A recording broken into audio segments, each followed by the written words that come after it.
12 boys and their soccer coach walked into a cave for a 2-hour adventure. They didn't come out for 18 days. By the time anyone found them, they were trapped 4 kilometers underground, sitting on a narrow ledge, in total darkness, as floodwater rose around them by the hour. What happened next became one of the most dangerous rescue missions in human history, and it almost ended in disaster. June 23, 2018. Northern Thailand.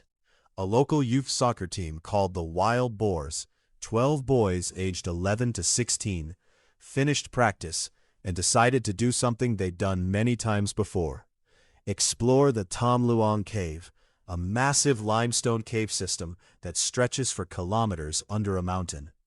Their 25-year-old assistant coach, Ekapal Chanthawong, came with them. It was supposed to be quick: bikes left at the entrance, bags dropped near the mouth of the cave, in and out before dinner. But that afternoon, the sky over northern Thailand opened up. Monsoon rain, early and heavier than expected, began pouring into the mountain.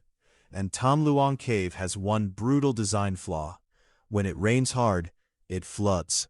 By the time the boys realized the water was rising, it was too late to walk back out the way they came. The passage behind them, the only way out, was already underwater. So they did the only thing they could. They went deeper into the mountain, climbing higher, searching for dry ground. They found it, a ledge, roughly 4 kilometers from the entrance, elevated just enough to stay above the rising water. And there, in complete darkness, 13 people sat down to wait. They had no food, a little bit of water dripping from the cave walls. No phone signal, no light beyond a couple of weak flashlights they brought for the walk. Outside, their families were about to realize something was terribly wrong. That night, a park ranger found the boys' bikes and shoes near the cave entrance. Word spread fast. Parents started arriving. Thai Navy SEALs were called in. But there was a problem. Nobody actually knew the boys were alive. Nobody knew where in the cave they were. And with monsoon season just starting, water was flooding in faster than pumps could remove it. Divers tried to enter. The visibility was near zero: pitch black water, thick with silt, in tunnels barely wide enough for one person. Some passages required divers to remove their air tanks just to squeeze through. Days passed. 4, 6, 8. The world started paying attention. Volunteer cave divers flew in from the UK, Australia, the US, some of the most experienced cave divers on Earth, because this cave required a skill set almost nobody had. Diving through zero visibility flooded tunnels, in total darkness, with no idea what was ahead. On day 9, 2 British divers, Rick Stanton and John Volanthen, pushed further into the cave than anyone had gone before. Their lights cut through the black water as they surfaced in a small air pocket. And there, sitting on a muddy ledge in the dark, were 13 people. Alive, thin, exhausted, but alive. One of the boys reportedly asked the divers, half joking, if it was time to eat. The video of that moment went around the world in hours. But finding them was only the beginning of the real problem.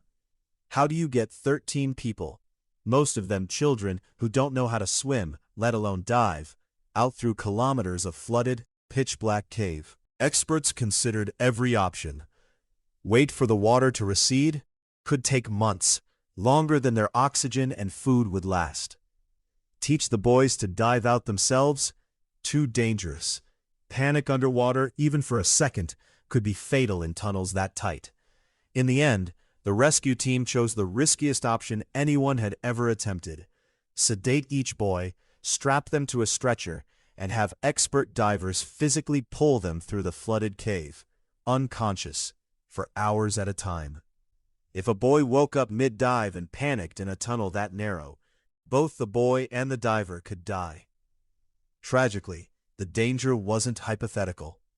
Days earlier, a former Thai Navy SEAL, Saman Kunan, died delivering oxygen tanks through the cave. a devastating reminder of exactly how deadly this mission was. On July 8th, the operation began. 4 boys were brought out on day 1, 4 more on day 2. The final group, including the coach, on July 10th. Every single person made it out alive.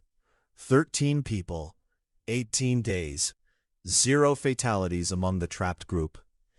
It remains one of the most complex and dangerous rescue operations ever completed, a combination of elite diving skill, engineering, medicine, and pure human will from volunteers who had no personal connection to these boys, who flew across the world simply because 13 strangers needed help. Visual: boys being carried out on stretchers, families crying, hospital reunions. The coach, Ekapol, was the last one out. Survivors later said he gave most of his own food and water to the boys during those first days, and used meditation techniques from his years as a monk to keep the group calm in total darkness. It's a reminder of something simple.